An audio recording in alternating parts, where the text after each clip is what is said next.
మార్చి చక్కగా family drama పెట్టి okay. ఒక వైద్యం దగ్గర ఇలాంటి నేరాలు ఘోరాలు జరుగుతున్నాయి, అది జనానికి తెలియాలనే ఉద్దేశంతో ఈ సినిమా చేయడం జరిగింది. అంటే ఎంత కాలం క్రితం జరిగిన ఘటన అది అనుకోవచ్చు మనం? అంటే అది చెప్తే మళ్ళీ తెలిసిపోతుంది. అంటే సినిమాలు చూస్తే తెలిసిపోతుంది కదా. అంటే అది మార్చారు, అది డౌట్ రాకుండా చేశారు. ఓకే. మేబీ వేరే స్టేట్స్ ఏ స్టేట్ అయితే జరిగిందో వాళ్ళకి డౌట్ రావచ్చు, వాళ్ళకి తెలిస్తే మనం ఏం చేయను. బట్ మంచి కోసం చేసాం ఇది. ఓకే. వాళ్ళకి డౌట్ రాకపోవచ్చు కానీ ఆ ఫీల్ అవ్వచ్చు, కానీ ఇది కాదేమో అనుకోవచ్చు. అది అంటే తెలిసి తెలియనట్టుగా ఉంటుందా? తెలిసినట్టుకుంటుందండి. మార్చాం స్టోరీ, ఓకే. ఆ ఐడియా తీసుకుని మార్చాం అది ఓకే. స్టోరీ. సో అంటే ఈ మధ్య చూస్తాం మెడికల్ మాఫియా, అంటే అందరూ మన చెడ్డోళ్ళు అంటారు, డాక్టర్స్ అందరూ 99% బాగుంటారండి. ఒకరిద్దరు ఏంటంటే ఈ మెడికల్ మాఫియా లాగా ఉంటుంది ఇది, డబ్బుల కోసం ప్రజల యొక్క ఆరోగ్యాన్ని అవును వాళ్ళు వాడుకుంటారు, తమ స్వప్రయోజనాలకు ఎలా వాడుకుంటారు. ఈ బిజినెస్ అయిపోయిందండి, అంత కమర్షియల్ అయిపోయింది.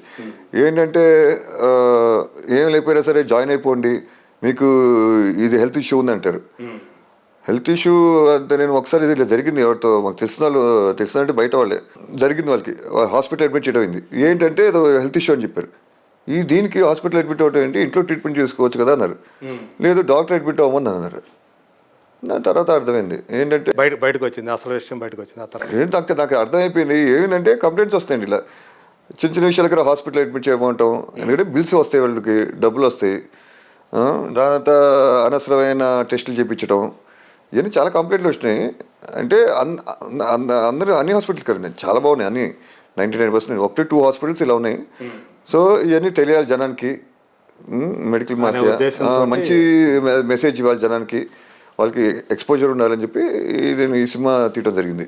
ఓకే. అంటే మీరు ఆల్మోస్ట్ 20 సంవత్సరాలు తర్వాత సో ఏదో ఒక పాయింట్ స్ట్రైక్ చేస్తేనే మిమ్మల్ని మీ మైండ్ని ఇచ్చేస్తేనే ఈ సినిమా ఒప్పుకొని ఉంటారు. కానీ ఈ 20 సంవత్సరాలు ఎందుకని మీరు ఈ నటన వైపు చూడకుండా అలా తెర వెనకే ఉండిపోయారు, ఎందుకని ముందుకు రాకుండా? అంటే ఫస్ట్ అంటే ఒకటేంటంటే మా తాతగారి థియేటర్ ఉంది రామకృష్ణ సెంటియం, అది తాతగారు 1968లో కట్టడం జరిగింది. అది మా ఫాదర్ చూసుకుంటున్నారు. సో ఆ ప్రాపర్టీ కూడా నేను చూసుకోవాలని చెప్పి నేను అటు వెళ్ళాను. ఇంకోటి ఏంటంటే నేను అంతకుముందు దమ్ అని చెప్పి రాధికా బ్యానర్లో చేయడం జరిగింది, అది సరిగా తీయటం రాలేదు. అందులో మీరు స్టూడెంట్గా చేసి one of the small character, అది 4 మిత్రుల్లో మీరు ఒకరు స్టూడెంట్లు. అది సరిగా సెట్ అవ్వాలి. సో ఆ సినిమా ఫ్లాప్ అవటం తర్వాత దాని తర్వాత మనం థియేటర్ కూడా చూసుకోవాలని చెప్పి అప్పటికే థియేటర్ చూసుకుంటాను, అప్పుడే ఎంటర్ అయ్యాను. యాక్చువల్గా అడ్డం వస్తున్నాను ఏమనుకో, మీరు మామూలుగా సోలో హీరోగానే మీరు ఇంట్రొడ్యూస్ కావచ్చు కదా, ఎందుకని అట్లా నలుగురిలో ఒక్కడిగా అప్పుడు? అంటే యాక్చువల్లీ అది సోలో హీరో అని చెప్పలేదండి అది. అంటే ముగ్గురు స్టూడెంట్స్కి నేను జగపతి బాబుకి ఈక్వల్ అన్నారు ఫస్ట్. అవునా? ఈక్వల్ కదా. తర్వాత స్టోరీ నాకు తెలియకుండా మారిందండి, యాక్చువల్లీ చెప్పుకోవడగానే మారింది. ముగ్గురు స్టూడెంట్స్కి లీడర్ అన్నారు. తర్వాత అంత గజిపిచ్చేసి వాళ్ళని ముగ్గురిని గారు హీరో చేసి పెడిసి అంత మెసప్ చేసి ఇది చేశారు నాకు. దాంతో అది ఫ్లాప్ అయిపోయింది సినిమా. అది నాకు చెప్పాల్సింది. మీకైతే ఆ టైంలో బాధ కలిగింది, అది బాధ కలిగించిన బాధ కలిగింది కండి. ఎందుకంటే అంటే అప్స్ అండ్ డౌన్స్ ఉంటాయండి. బట్ ఏంటిది ఇలా చేశారు అనిపించింది, ఉంటుంది కదండి. మీరు ముగ్గురు స్టూడెంట్స్కి లీడర్ అన్నప్పుడు సో అలానే తీయాల్సింది సబ్జెక్టు గజిబిజిగా చేసేసి అంతా మార్చి మళ్ళీ ఏమిందో తెలియదు కానీ మీరు 4 కలిసి ఆయన జగపతి బాబు యొక్క ఇది అయిపోయింది, లవ్ స్టోరీని సక్సెస్ చేసే పనిలో పడతారు మీరు, మెసప్ చేశారు. సో సినిమా ఫ్లాప్ అయింది. అది కాకుండా నేను థియేటర్ చూసుకోవడం మొదలుపెట్టాను. తర్వాత నేను రాబట్టో కార్యం ఏంటంటే అప్పుడు 2013-14 వరకు ఇట్ వాస్ బ్యాడ్ పీరియడ్. అంటే ఇండస్ట్రీ ఏమైందంటే మీరు చూసుకుంటే అప్పుడు మీరు హిస్టరీ చూసుకుంటే మీరు నెంబర్ వేసుకోవచ్చు, చాలా తక్కువ హిట్లు ఉన్నాయి అప్పుడు. బడ్జెట్లు ఎక్కువ, ఒక సంక్షోభాన్ని ఎదుర్కొంటున్న కాలం అది. ఎక్కువ బడ్జెట్లు, స్టోరీస్ ఉంట్లా. ఓకే అది హిట్ అవుతుందో లేదో మనం చూడాలి, చేస్తాం. ఆ టైం మనకు పైరసీ ఎక్కువగా జరిగిన కాలం, పైరసీ పైగా సింగిల్ స్క్రీన్స్ ఆ టైంలో. ఒకవేళ సబ్జెక్ట్ ఎక్కువ వస్తున్నాయి, డైరెక్టర్స్ ఎక్కువ వస్తున్నారంటే అప్పుడు అనుకోవచ్చు. సబ్జెక్ట్స్ లేవండి అప్పుడు. అండ్ పెద్ద పెద్ద ప్రొడ్యూసర్కి రామనాయుడు గారు చెప్పారు. అండ్ వేరే ప్రొడక్షన్ హౌస్ కదా, పెద్ద ప్రొడక్షన్స్ హౌస్ కదా, వాళ్ళు సినిమాలు తీయటం మానేశారు. ఎందుకంటే ఒక్క సినిమాలోనే ఇంత డబ్బు పెడుతున్నాం, అది వస్తుందో లేదో గ్యారంటీ లేదు. సో దాంతో మనం దెబ్బతింటాం, రోడ్డు పాలవుతాం, అప్పులు పాలవుతాం అని చెప్పి రామనాయుడు లాంటి వాళ్ళే చెప్పారు. అప్పుడు ఇది బ్యాడ్ పీరియడ్గా ఉంది, ఫీల్డ్ కొంచెం ఇదిగా ఉంది అని చెప్పి వాళ్ళే ఆపేశారు. సో అప్పుడు నేను కదా స్టోరీస్ అంటే బాగాలేదండి స్టోరీస్. సో వింటున్నారు. అప్పుడు నన్ను అడిగారు, సార్ మీరు చేయవచ్చు కదా సినిమాలో, అందరూ వస్తున్నారు, మీరు ఎందుకు చేయట్లేదు అని అడిగితే స్టోరీ బాగుంటే చేస్తాను, లేకపోతే ఎందుకు, మా థియేటర్ ఉంది హ్యాపీగా చూసుకుంటున్నాను, అందుకని మా థియేటర్ ప్రాపర్టీస్ గురించి, మా తాతగారి ప్రాపర్టీస్ గురించి మీరు చూసుకోవాలి. ఇప్పుడు తాతగారి నుంచి మామూలుగా మీ నాన్నగారు అలా అందరికి అన్నదమ్ములకి అంటే హోటల్స్ ఉన్నాయి, థియేటర్స్ ఉన్నాయి, స్టూడియో ఉంది కదా, మీ వరకు వచ్చినటువంటి ఆ వారసత్వంగా ఆస్తులు పంచుకున్నప్పుడు ఏమేమి వచ్చినాయి మీకు అప్పుడు? మాది రామకృష్ణ 71 వచ్చింది మాకు. ఓకే, ఆ థియేటర్ ఆ థియేటర్ ఓకే, అదొకటేనా? అదొకటి అండి. ఇంకోటి డాడీ స్టూడియో గారు చూసుకునేవారు, కానీ తాతగారు మెయిన్ అండి. మిగతా వాళ్ళు సాయికృష్ణ బాబాయ్, రామకృష్ణ 35, రామకృష్ణ గ్లిటర్ ఐటీ, దాని తర్వాత హరబాబాయ్కి హోటలు, దాని తర్వాత స్టూడియో అందరు పార్ట్నర్స్. ఓకే, స్టూడియోలో ఇప్పటికీ అందరూ పార్ట్నర్స్గానే ఉన్నారు. పార్ట్నర్స్ అండి. దాని తర్వాత మళ్ళీ హరబాబాయ్, దాని తర్వాత మోహన్ బాబాయ్ కెమెరామ్యాన్, ఆయన తారకరామ థియేటరు, బాలబాబాయ్ యాక్టరు, రామకృష్ణ బాబాయ్ స్టూడియో చూసుకునేవారు. ఆయన ఎండీగా పెట్టి ఆయన అధికారం మొత్తం ఆయనకి అప్పచెప్పారు. రామకృష్ణ బాబాయ్కి మెయిన్, మిగతా అందరిగా పార్ట్నర్స్ ఉండేవారు. మీ చిన్నబాబాయ్ గారు, చిన్నబాబాయ్ గారు జయశంకర్ కృష్ణ గారు, ఆయన అక్కడ మెడ్రాస్లో ఇల్లు ఉందండి. ఇక్కడ స్టూడియోలో కొంచెం ల్యాండ్ ఉంది, అక్కడ ఒక బిల్డింగ్ కట్టడం జరిగింది. ఆయన ఇన్సూరెన్స్ కంపెనీలో పనిచేస్తున్నారు బాబాయ్. ఆయన వర్క్ చేస్తున్నారు, ఆయనకి ఇంట్రెస్ట్ ఉంది, ఆయనకి అలాంటిది ఏం లేదు. బిజినెస్ కాకుండా వర్క్ చేస్తారు. బిజినెస్ ఉందండి, ఇది ఉంది. ఓకే, అక్కడ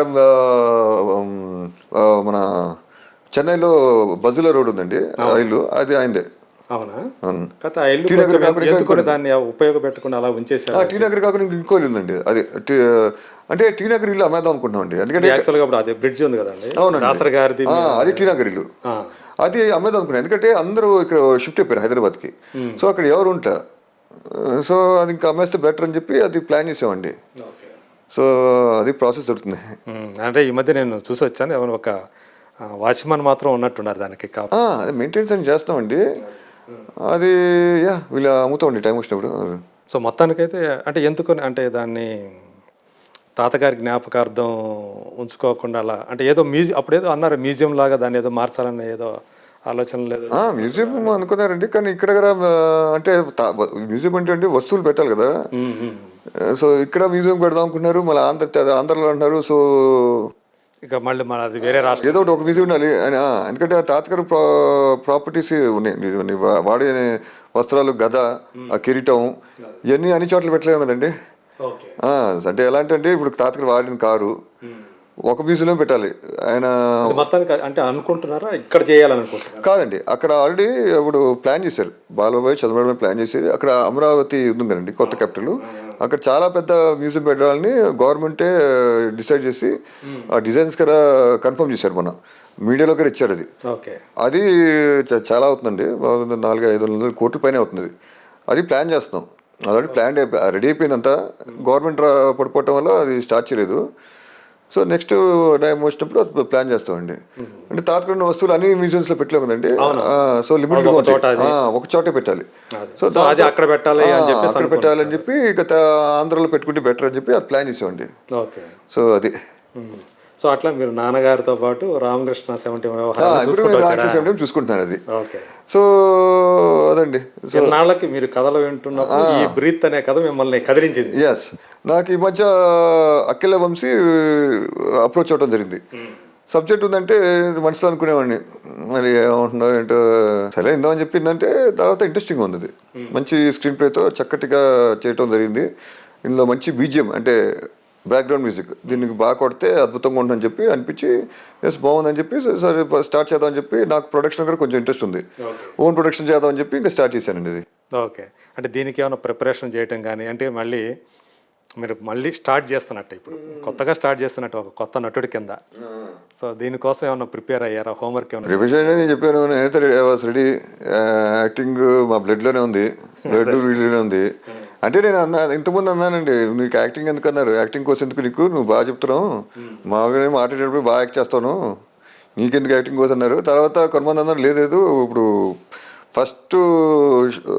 ఫస్ట్ పిక్చర్లోనే నువ్వు అదరగొట్టాలి పర్ఫార్మెన్స్, లేదు ఇది ఉంది అది ఉంది అని చిన్న చిన్న లోటుపాట్లు కూడా ఉండకూడదు, అంటే ఇప్పుడు కాంపిటీషన్గా బాగా పెరిగిపోయింది, సో ఫస్ట్ పిక్చరే అదరగొట్టేసాడు అని టాక్ రావాలి. జనరల్గా ఏంటంటే 1-2 పిక్చర్స్ చేసి థర్డ్ పిక్చర్ పర్ఫెక్ట్ అయిపోయాడు అని అంటారు, నువ్వు అలా కాదు, ఫస్ట్ పిక్చర్లోనే పర్ఫెక్ట్ అనిపించుకోవాలి అని చెప్పారండి. అప్పుడు నేను సరే అభిషేక్ అని మొన్న యాక్టింగ్ మాస్టర్ ఉన్నాడండి, అతను కుర్రాడు, అతను నాకు నచ్చినాడు, అతను నార్త్ ఇండియా నుంచి వచ్చాడు, థియేటర్ ఆర్ట్స్. సో మనం వంశీ అని చెప్పాడు, డైరెక్టర్ అక్కే వంశీ. అంటే ఇతను చెప్పే యాక్టింగ్ స్టైల్ వేరేగా ఉంటుంది. ఎవరు వంశీయా? అభిషేక్ అతను, అది థియేటర్ ఆర్ట్స్. మామూలుగా మనకు తెలిసిన న్యాచురల్ యాక్టింగ్, మెథడ్ యాక్టింగ్. అవును. ఇది మెథడ్ యాక్టింగ్ అండి. ఇది చేసామంటే సరే, ఆ టెక్నిక్స్ ఏం తెలుసుకోవడానికి నేను 1 month ట్రైన్ అయ్యాను ఆయన దగ్గర. తర్వాత ఇంకా యాక్ట్ చేశాను మూవీ. ఓకే. సో మీకు డబ్బింగ్ చెప్పేటప్పుడు తర్వాత సినిమా చూసుకున్న తర్వాత అసలు ఏమనిపించింది స్క్రీన్ మీద మిమ్మల్ని చూసుకుంటే? బాగుంది అనిపించింది. ఇట్ వాస్ నైస్, హ్యాపీ అనిపించింది, బాగా చేశాను. అది ఒక్కసారి నేను చెప్పకూడదు, అది జనం చెప్పాలి. ఇప్పుడు నేనేనా అన్న ఫీలింగ్ ఏమైనా కలిగిందా? ఇది నేనేనా అంటే మీరు ఒరిజినల్గా ఒకటి, కానీ స్క్రీన్ మీద ఒకసారి అనుకున్నాను కరెక్టే, ఓ నేనైనా యాక్ట్ చేస్తున్నాను, ఇది నేనైనా అని అనిపించింది. కరెక్టే. ఎస్. నాన్నగారు ఏమన్నారు ఈ సినిమా చేద్దాం అనుకున్నప్పుడు? నాన్నగారి నుంచి ఎలాంటి సపోర్ట్ వచ్చింది? ఆయన ఏమైనా జాగ్రత్తలు చెప్పారా? డాడీ ఎప్పుడంటే నేను సబ్జెక్టు ఇలా సబ్జెక్ట్ ఇంత ముందుగా అంటే డాడీ ఎక్కువగా ఏంటంటే తాతగారు లాగా ప్రతిదానికి ప్రతి సినిమాలో ఏదో మెసేజ్ ఉండాలనుకుంటారు. ఓకే. ఎందుకంటే తాతగారు మీరు చూసుకుంటే ఆయన కెరీర్లో ఆయన ప్రొడ్యూస్ చేసిన అన్నీ కూడా సోషల్ మెసేజెస్ ఉంటాయండి, రైతుల మీద, కుటుంబం మీద ఏదో ఒకటి ఉంటుంది. సమాజానికి ఉపయోగపడే ఏదో ఒక మెసేజ్, ఏదో విషయం ఉండాలి. సో కాంటెంట్ ఉండాలి. సో ఆ రోజుల్లో చక్కగా స్టోరీస్ కాంటెంట్ మీద తీసేవారు ఎక్కువగా. సో డాడీ అనేవారు ఏదో మెసేజ్ ఉండాలరా, కాంటెంట్ ఉండాలంటారు. అదే బాగా ఇది ఉందే, అది జనంలో సమస్య, ఆ సమస్య మీద సినిమా తీయాలి. కానీ అప్పుడు పాప సర్టిఫికేట్ దొరకలేదు. సో ఇప్పుడు కదా ఆయన స్టోరీ చెప్పినప్పుడు ఆయన లేదు యాక్చువల్లీ చెప్పాలంటే, ఫస్ట్ వినలేదు, తర్వాత విన్నారండి. అది బాగుంది, ఒక మెడికల్ మాఫియా మీద సబ్జెక్టు చక్కగా చేశాడు డైరెక్టర్ అని చెప్పి డాడీ ఓకే జాగ్రత్త చూసుకో ప్రొడక్షన్. ఎందుకంటే డాడీ పేరు ఊరికనే ప్రొడ్యూసర్గా ఊరికనే పేరు పెట్టారు, నందమూరి జయకృష్ణ అని. ఆయన గౌరవం ప్రేమ. డాడీ ఓకే ఆయన పేరు పెట్టుకోరా, మొత్తం నువ్వే చూసుకున్నారు. ఎందుకంటే 72 years అయినా ఎక్కువ వర్క్ ఉంటుంది ఇక్కడ. సో వర్క్ ప్రెషర్ ఎక్కువ ఉండకూడదు డాడీకి, లైటర్ వెయిన్గా చేసుకోవచ్చు. సో వద్దు డాడీకి చెప్పాను, నేను వద్దు అన్నారు, నేను చూసుకోను అన్నారు. వద్దాడి, ఎందుకంటే వర్క్ ప్రెషర్ ఎక్కువ ఉంటుంది కదా, మీకు ఇబ్బంది అవుతుంది, హెల్త్ ప్రాబ్లమ్స్ వస్తాయండి, అందుకోసం అని చెప్పి తెలుసుకుంటాను. టెన్షన్స్ ఏం పడద్దు, హ్యాపీగా వస్తే టెన్షన్స్ ఉంటాయి అక్కడ. ఆయనకి మళ్ళీ ప్రొడక్షన్ అంటే చూసుకోవాలి కదండి, చాలా వర్క్స్ ఉంటాయి. సో ఎందుకు అని చెప్పి ఆయన కూడా హెల్త్ కాన్షియస్లో ఉండి ఆయన కూడా సైలెంట్గా ఉన్నారు.